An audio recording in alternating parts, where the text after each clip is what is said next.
All right, so after a knee-jerk reaction to Fed Chair Powell's speech this morning, the markets just, the stock market in particular, not so much the bond market or the futures market, but the stock market in particular really started to correct its apparently erroneous positioning that it's had based on Fed rate hikes expectations. So we're going to break down kind of what's going on there. Interestingly enough, the move yesterday kind of made it to where we actually produced a pretty good bullish signal with the market forecast today and where we are relative to the 30-day moving average. So I'm going to break down what the bullish signal is and then the likelihood of that bullish signal actually playing out. Of course, nothing's 100% or 0%. We're going to break down like why. The very same thing we've been talking about in prior videos, why we're more than likely not going to be as bullish as what the markets have painted us to be in the last few weeks. So I'm going to break all that down in today's video with our trade idea as always. So let's go ahead and get started. Today is Friday, August the 26th, 2022. This is the Market Outlook from MarketScholars.com. My name is David Settle. All right, before we get going too far, I invite you to subscribe to our YouTube channel with that subscribe button down there. Also, click that thumbs up icon to like our video tonight. Comment down there on anything that stood out to you from today's video. Join our website at MarketScholars.com. There's a link popping out there, top right corner of your screen. Follow me on Twitter for more content between the videos from day to day, and join our Market Outlook Facebook group that we've created. All right, if you're watching us here on our blog, check out some of these things over here on the right. Come down to the bottom, click that heart. It opens up this tab. Hit that like button. Same thing here, hit that thumbs up icon, opens up this tab, hit that like button again. The more you do that, it helps us get our content out to all of our followers on these social media platforms. All right, well, let's start off taking a look at the S&P 500, and boy, look at that candle today. So we really dropped. I mean, we went from a momentum line that was at the 98th percentile to the zero level. The momentum line literally hit zero down there. I mean, we closed at the low of the day. It was a tremendous range, much bigger than average, and that's, of course, that will do that. Not very common. Like, first of all, you don't get very many near-term momentum lines to get that high. You can see it got that high here, but it did not drop to zero. A couple other times where it got that high, it did not. I mean, maybe it took a little bit to get below 5, but that's a sharp drop. The near-term line also turned down, and will most likely, barring what happens tomorrow, Monday, will most likely get down in the reversal zone too by the time this is done. And so I mean, that's a pretty good move. You have light pink shading, the intermediate lines in bullish territory still, but you have light pink shading. You're below the moving average by 1.5%. So we're not breaking down yet below the 2.5% mark. But keep in mind that if we don't don't rally at all, if we finish flat, the moving average is actually going to be higher. Like, it goes up, you know. So we'll actually be on Monday, just with no change at all, we'll be probably close to 2% down below the moving average as that moving average rises, and we end up being further below it just by going sideways. Of course, if we follow through with it at all, getting below this 2.5% mark is typically where you start the new legs to the downside. You can see right there, you can see right here as well, and even over here on that last little washout leg to the downside. So that's a key level to watch. This is a bullish signal. That's why you got a bull tag there. You have light pink shading in the yellow line. You know, if you look at like the 3 red arrows on this chart, you know, it's the same thing. You got 3 red arrows. That's a bullish signal. I know it's been marketed in the past that 3 green arrows is a bullish signal, and it can be at times when you're reversing a trend. But when you're on a bullish trend, 3 red arrows is actually the bullish signal. So I'll come back here. We'll come back to that chart here in just a second. So, but you can see, like, this is a good sign that we did not close significantly down below the moving average. So there's opportunity Monday that we can bounce off of this. All the market forecast charts, they almost all look the same. The Nasdaq's down. It is down 2.5%, but there's a little bit higher threshold that it has to drop below. The Russell 2000 is barely below the moving average at all. It's only down 1/3% below the moving average. So obviously, the idea is this fake out. Like you got above this really important level here where you got the multiple Fibonacci lines sitting at the same spot. We got above that and we just failed. And now it's pretty darn obvious that we failed to get back below that spot. Because it looked like yesterday we might get back above it. But we failed, right? The NASDAQ 100, its equivalent levels, they got up above a couple weeks ago, and now it's obviously failed. And then, of course, your S&P 500, the same thing. When you look at it on the weekly chart, right, the momentum line also dropped to 0 on the weekly chart. Like that was a pretty decent weekly range, especially when you include the gap, right? You got the gap there as well. We had a range of 145 points, but you have to add on the close at 42.28 and the highs at 42.03, so you add on about another 25 points there. So I mean it's a pretty decently coming off a 100-point range to go to 145. That's a pretty decent move, especially when you add on the extra 25 points of gap. Pretty decent move to the downside again on the weekly chart. Back below the moving average, and we are back below 2.5% below the 30-week moving average. We had tried to get up above the 2.5% mark and we didn't, right? So that was that fake out. I mean, there's our fake out, right? Getting above those lines, getting close 2.1% above the 30-week moving average and just not holding it. Just like we didn't hold it over here when we got a smidgen above the 30-week. Just not really holding that move.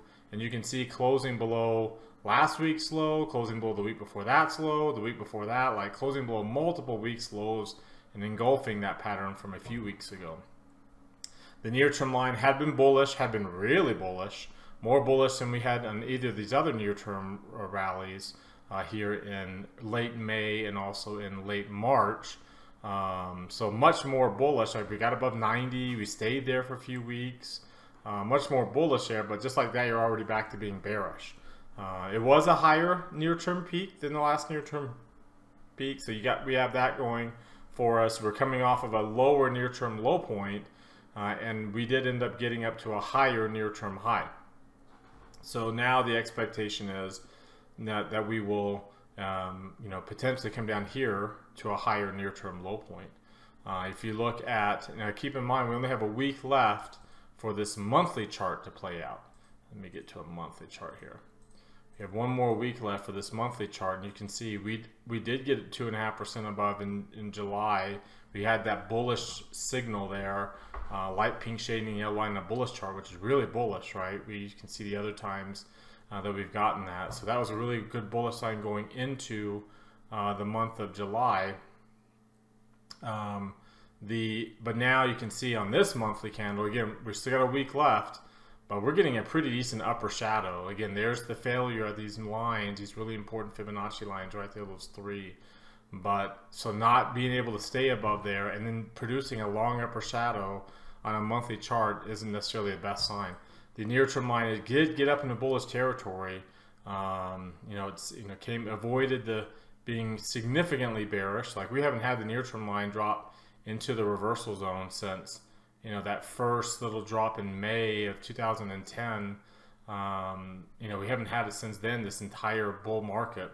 And before that, and that was barely. Before that, we never had it at all. We only had it briefly here, right after that failed bounce. We didn't even have it during the correction, and we didn't really have it here either. Though that was a significant. You can see we're typically not in bearish territory for very long either in the near-term line, and we had been in bearish territory for multiple, right? For 1, 2, 3 weeks, we were in bearish territory. So that's a pretty bearish move, and again, how we end up finishing and leading into what kind of month we have in September would say like if that near-term line fails up here. Again, like it did over here, right, where the near-term line got into bullish territory, got a little toe into the upper reversal zone on the failed correction bounce. That was our failed correction bounce over 2 months, and then it turned into the bear market after that, right? There's our bear market mode right there. Again, that's what this can turn into over here if this is as far up as it goes for this near-term peak, and we end up with a bearish September and a bearish October. All right, now let's take a look at some of these other charts. If you take a look at the weekly chart here, we ended up with a red arrow. Got a bearish candle. We got a red arrow. PPO is not falling yet, and ended up being exactly flat, 2.32% for 2 weeks in a row.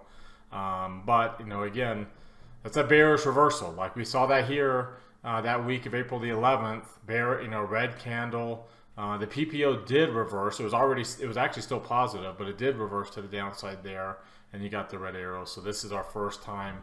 So we'll see if that turns into something more. It's one thing to get a red arrow when you're bullish, but when you're in the pink, see we're in the pink shading here, this would be a lower high point, and that would be, again, definition of a bearish trend, coming down lower highs and lower lows. So that's what we have going on in that weekly chart. If you look at the 3 green arrow charts, we have 3 red arrows across the board, right? And so the only one that we really don't is IWM, and IWM is like right there. So and it actually shows that we do have the 3 red arrows because it's got the pink shading there. You just don't see the arrow. We got pink shading all across the board here. So now the question is, this is a really bullish signal, like a short-term signal. Like we bounce off of this or we turn bearish. And considering this would be a much higher low point than the last one, then, if we bounce off of this, we can get it going, right? This whole idea of going up to new highs, like it has to come off of this low point if we're going to get up to new highs. Because if we stay pink shading here for more than just a day or two, then, and especially if we go more than 2.5% below the moving average, which pretty much solidifies the pink shading for more than just a day or two, then you have, like, then we're bearish, right? Then we're coming off of this higher low point, and we're potentially going down to a lower low point. So that's the idea behind that. If you look at this on this basis, you can see we crossed back. We got above the 17 and the 8-day moving averages yesterday. That was a pretty good bullish move. Got back above that 23% retracement of the bullish rally. Got back above that 23% retracement, and then just like that, we crossed below the 8, the 17, and the 30. Back below that 23% retracement, back below the 50 of this intermediate decline, and then back below the 38% already of that long-term market sentiment decline, right? So we're already back below. We got above the 38, we got above the 50. We famously got above that 50% retracement. Remember, that's the line that everyone's been talking about. Whenever we recovered 50% of a correction, of a bear market is what they call it, then we never go back to new low points. It's never ever happened. It's 100% will be, but that's, and of course, like, that's a really good sign. We talked about it then. That's a good, strong bullish sign. That should have led us up to new highs by the end of the year if it held. But, we were a little skeptical about it in some of these videos. We were expecting the potential possibility of a fake out pattern there. And so far, boy, howdy, do we have a fake out pattern. Right, very similar to the fake out pattern we had in late March. We're coming right back down, and the MACD is is well below its moving average. It's almost negative. The stochastics is negative. You can see this is our first spike in volume. We did have a spike in volume right there at the end of that run, but we were pretty similar. Like the MACD was pretty negative at that point. It's not pretty negative now. You can see we had a spike in above 1.5 times the average volume over here as well at that low point. As well as some of these other signs. So that, we are like, the MACD is not extremely low here. So I wouldn't necessarily say that spike in volume is going to be like some of these other low points that we've seen where the MACD was a lot more negative. When you look at some of these other oscillators, we are back below 50. Like we were holding 50 and we bounced off it looking good. We didn't hold it now. We were a little bit below minus 100. So we are not bullish. But we're not really bearish either. Getting below 40 is when you're bearish. And of course, considering that you had tried to break out into bullish territory with that spike above 70, you probably need to get back below 30 to really break to the downside here. And you have to get below. See, we got below over here. We got below minus 100. And we got pretty much to 43, a little bit below 43, 42 right there. and neither one, like that was just a higher low point. So now, granted, this is a little bit more of a bearish candle than what we saw there. In fact, if you look, this is one of the bigger declines that we've had, and this is a 3% decline we haven't had since June 16th, the very low point. I mean, that was our last low point. And so it's the biggest move that we've seen in quite a while, with a very little gap to start it off. So most of that was throughout the day today. That's a little bit more bearish than if you had a bearish move that started off with a pretty decent gap. You can see some of these other really significant bearish moves had pretty significant bearish gaps to begin the day, which means most of the bearishness occurred in very, very extremely light trading markets, right? Very illiquid markets. That's not the case here. Most of that 3% move occurred during the regular trading session where all the volume was taking place. That makes that a little bit different, in my opinion, and a little bit more bearish than what you'd expect. The DMI, the negative indicator blew through 25. The positive still hasn't dropped. The positive, we were so bullish, the positive still hasn't dropped below 25 yet. So it's kind of not very common to have both these lines up above 25. That kind of shows, I mean, over here you can see something similar where we had gotten above 25 on the negative because we dropped so far so fast from a strong bullish level that the positive hadn't dropped below it yet. And so kind of a similar pattern that we're getting here. The ADX is falling, but it's still just barely below 25. So it's still, at a pretty decent, suggesting that we can get pretty decent moves still. You look at the Ichimoku cloud, what bullish trend that we had, and it was briefly a very mature bullish trend. What bullish trend that we had is now gone, right? Both those indicators dropped to zero, which means no more trend. Like we don't have a trend there anymore. When it drops to zero, as you can see, I mean, that just pretty much stops the bullishness. And that doesn't mean that we kept going down over here. We just kept going up here. And if you take a look at, if I go back out a little bit further to try to find some other bullish trends when they ended. So here's where that bullish trend ended over here, and we started our intermediate decline at that point. You can see over here we ended the bullish trend, and we had a little bit of bout of volatility there, some ups and downs before it finally took off again there. Over here when it ended the bullish trend in January, we had this bout of volatility here where we didn't have any trend. So we had a good trend and it's gone, right? Just like we're below the blue line. We are still above the cloud. There's a pretty good possibility we end up above the cloud by the time we get to the green shading. So, and the red line's still above price. So from 26 days forward, we're still in a good position. 26 days backwards, we're still in a good position. So, again, there's a really good opportunity for a good bounce on Monday, and just to basically just be about as good of a buying opportunity as you'll see in a bullish trending market. All right, if this bounces, then we're going to be very, very happy. And so it should. I mean, of course you don't ever make like 100% trades in one direction or 100% trades in the other. So this kind of a move should open up the door for bullish trades. That was one of our topics of conversation in our technical analysis class. It should open the door for bullish trades.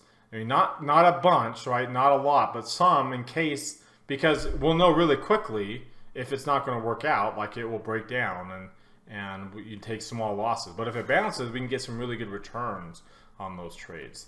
But again, the likelihood of it bouncing, even though it's a really good bullish pattern on a short-term basis, the likelihood of that pattern playing out is minimal. There's a lot of factors I've been showing you, but here's another one where we broke back down below the value area. So we have been getting into the value area, which is a good sign. Well, just like that, we're back out of the value area, which is a big resistance level at that volume node. Not necessarily a good sign. We're in the lowest quartile of the Bollinger Bandwidth. That's not a good sign. That's a relatively bearish sign there. If it stays there, right? Obviously, if you look at the Bollinger Bands along with the Keltner channels, you can see that the bands are actually still outside the channels. So we've lost the bullish momentum, but you never did get the red dots. We never went sideways enough to get the Bollinger Bands inside, and they're already kind of going in the opposite direction. So that's something to keep an eye on there as well. Let's see. Okay, the VIX. I wanted to show you the VIX chart. So the VIX ended up really spiking at the end of the day. Like it made a pretty good move early, but that last, hour or so, we broke above the 95% mark. So we hadn't done that in a while, if you got 90 days. So you can see since we've been bullish here, since that mid-June peak, here, let's do it this way. Since that mid-June low point, you can see we got below 95%. We have been staying below it for quite a while. This is our first close above it. It's a pretty decent close above it. I've been sharing with you that correlation chart of the VIX to VXV. It's getting back up. It's not quite back up to positive levels, but it's, again, it's a 10-day average. So, you'd expect that the VVIX is also really ramping up too, getting up to 91 there. So big. We expected that correlation to get back to positive with both lines rising, and that's kind of what we've seen so far, is both lines are rising. When you look at this chart, when you look at the VIX compared to some of these long-term moving averages, however, earlier today when we were in that technical analysis class, the VIX held those lines. So as bearish as things were, we were actually okay. But at the very end of the day, you can see it pushed going into the weekend. It pushed right on through some really important levels there at the 50 and 200-day moving averages. That's a little bit of a resistance break. You can see the MACD is still rising very strong, momentum to the upside, and it'll eventually peak and you'll roll over. But we talked about going into expiration, we talked about this idea of volatility compression and volatility producing this kind of, especially with that negative correlation, that we had a volatility storm, that we were setting up for some kind of volatility spike potential to come out of that storm. And this is looking like the beginning. This is like the clouds are swirling. It's not a full-on tornado yet because we haven't really broken to the upside, but the clouds are swirling, suggesting that we might be getting a lot closer to one. You can see we had this big long streak to the downside of volatility, and you can see the spike there. We've also looked at the volatility on the monthly level, and we had been down here. We did not end up getting below 20, and it's setting up for a potential move like this this is the kind of bearishness that you might see, like we saw there in the month of April. A couple other things I wanted to show you here really quick. The Arun indicator, I've been talking to you about that one. That once the Arun indicator drops below 70, then you look for a new low point. Well, we got the new low point. So we got a new 4-week low today. By the end of the day, they've spiked the Arun up to 100. This is a bearish signal, right? This typically is a bearish sign that that we won't, that we can start like we see, like it did over here. It started the bearish move to the downside. When you're bearish, that signal basically confirms the trend that started. And we see that as well, like in the whole moving average. We broke down. Like remember how I showed you how far down below the 20-day hull we were a few days ago on Monday, how bearish that was. Well, now we're even more, and the candle on next Monday is going to be really big to start the day, and how it ends the day remains to be seen, but it's going to be really big to start the day there. And you can see that this is how far we are relative to the 200-day hull. We're below that average and falling. You can see how it did here and did that over here as well when you went below. We're a lot further above the 200-day hull than either of these times. So we have some opportunity, but we don't generally get, when you're bullish, we generally don't get that far down below the 200-day hull. As you can follow my cursor along, especially over here. Let me go back out to 2 years so I can show you a bullish trend. We typically don't, as you can see, follow my cursor to the left. When we were bullish over there on that other side, you can see that bullish trend. You notice we never did get this far below the 20-day hull that we got on Monday. And like I said, we're pretty far below, and we're going to be below again. Like we're pretty far below now again. In fact, we never really got that far below in a lot of these levels. So that was a pretty bearish drop. We're not going to touch that parabolic SAR anytime soon. And we have, we're still, until we get back above the 20-day hull, we're not going to be changing that to green again anytime soon. So the bearish reversal has occurred. And again, unless we bounce on Monday and really, turn this around because of how bullish this signal is in the short term today, unless this thing really pops us back up on Monday, then if we continue this selling on Monday and close below 2.5% and everything else I showed you too, then we're more than likely going to come back down into this 380 area. At least, I think that's our best case scenario. This 380 to 385 area. If you look at on SPX, it'd be down into 3850 plus or minus however many points where all these lines are. That's our best case scenario, that we come into that area. I think after that, you start looking for it to get back to the 200-day moving average, which it never did touch here, which is typical. That's where you touch on corrections, and we never did. So, if we come back down into that area, which would be that's the best case scenario, is to stop there and kind of get an inverse head and shoulders. But if we get down into there and kind of get a divergent low point, that's not necessarily a best case scenario. But if we kind of get there and bounce, then I think that was our correction. That will be our correction low point, and then we'll bounce up to the 30 and 50-day moving averages whenever that is, and see if we ultimately hold that level. Then we'll see if we get above the 50% line and actually do that. Otherwise, if we get down to that level and then break, then that's going to be the beginning of a bear market. That in 2003 took 18 months from the time that we came up, failed, and then got to, and then through the 200-week moving average. From that point that it got through it, it took 18 months until it hit the low point. In 2008, 2009, it took 12 months. Once it bounced, failed, came back, and then broke it. From the time that it broke it to the low point in March of 09, it took about, I think for 08, 09, it took about 9 months. Because it was about July or so that it hit that line again. So, we're looking at, it was only 6 months in 81, 82. It was a year in 73, 74. And like I said, 18 months in 2000, 2003. That kind of gives you an idea. And I think this is a lot more similar to 2000, 2003 because our CAPE ratios are so high and our sector disparities are so big, leaning towards that technology area. Again, very similar to 2000.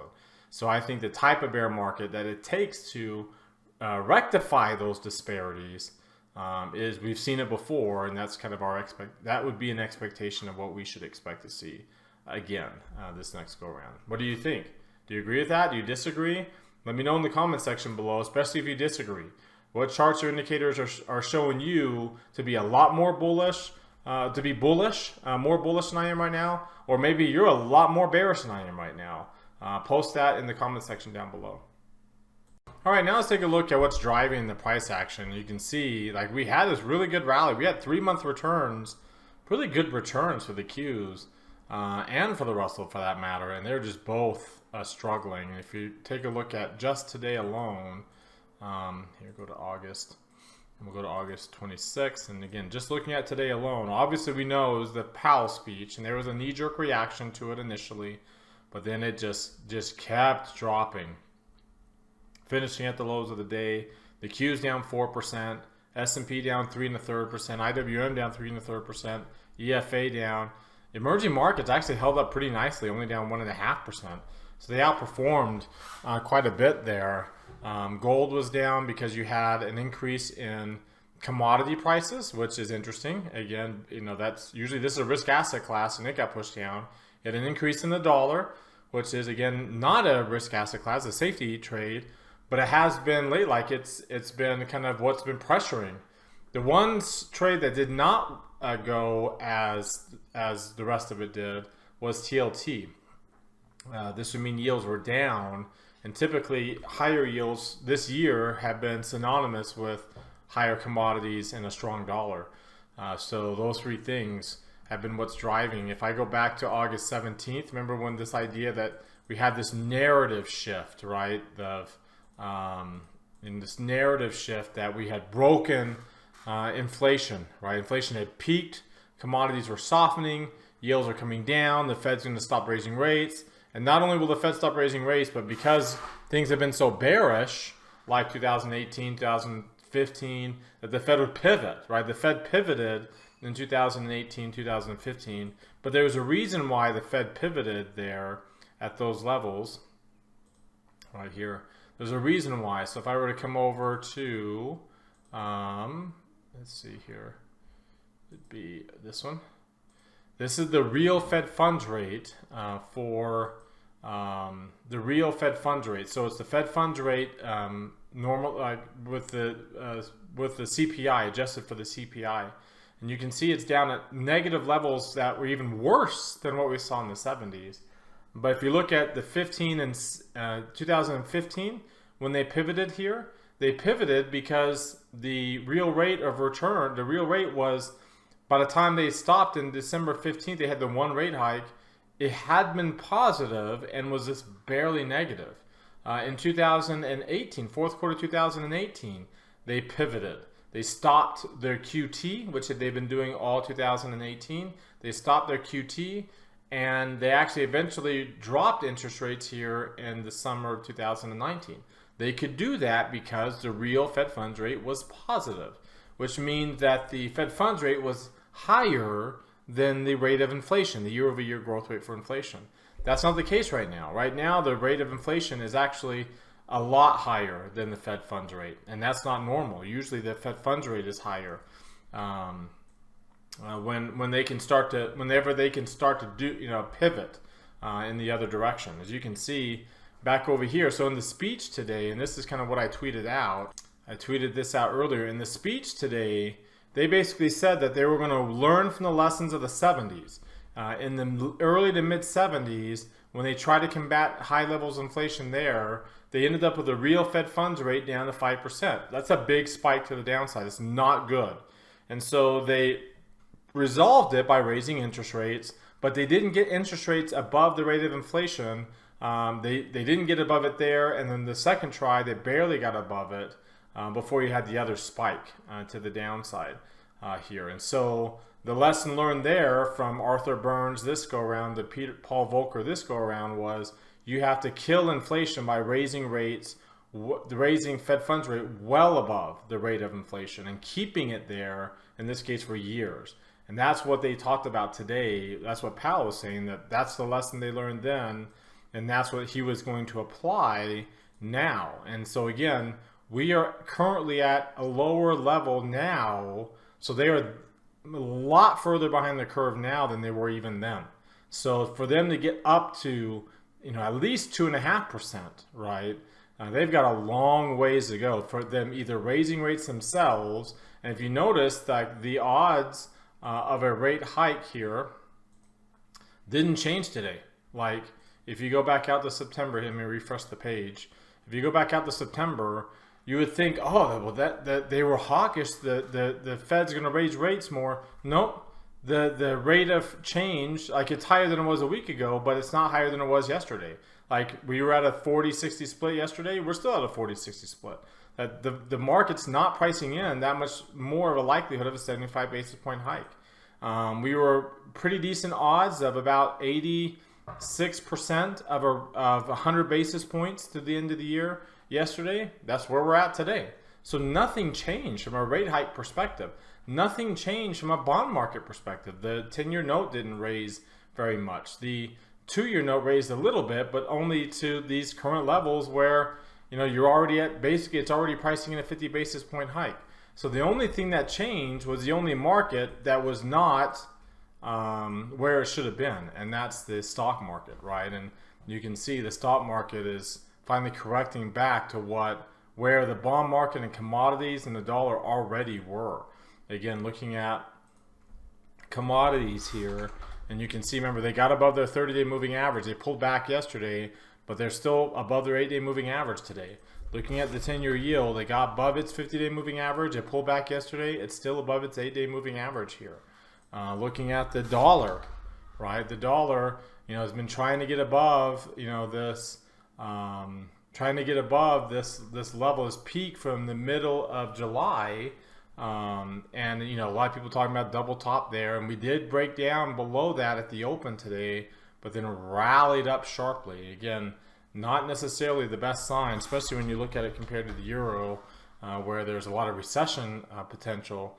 It's a long upper shadow. It's a, you know, this can be a bullish pattern. It's a lot weaker of a bullish pattern than what you would have if you had a lower shadow, a long lower shadow there. So again, you can kind of see the kind of moves we're getting in the market and the different situations here. Bond prices are rising, but at some point in time, bond prices are going to rise because we are in safety mode. And that appears to be the case today, kind of following through with a little bit of the rally that we saw yesterday. Let's take a look at the sector rotation move. So we'll go to the rotation chart here. And not surprisingly, the big change today was in XLK, XLY, and then a little bit in XLC. Industrials really got beat up pretty bad too today. Energy and utilities held up, and that's been the case, right? Again, going from August the 17th here, that's been the case. Energy's been doing well. That's again the rising commodities, and utilities and staples have been doing well too. As this continues to, you can see the big main three sectors are the biggest sectors in the markets continue to move to the downside and get a lot of pressure put on them there. All right, now let's take a look at our trade idea of the day. I want to take a look at MGM. MGM had a candle today. Looks very similar to the rest of the market, right? You had a big down day engulfing a lot of days, right? Engulfing 3 days here. I also got the momentum line down pretty much to zero. Got to the half a point or whatever those are. You're still a little bit above the moving average, but you can see how we got that little bit of a divergence, right? We got the slightly higher high with the lower highs here, divergent pattern. And then now also a little bit of a triple top or head and shoulders top pattern. You can see a little bit better on the intraday chart when you look at MGM here. You can see the head, the shoulder, the head, and every time we come up, you break down with a gap. You break down with that gap.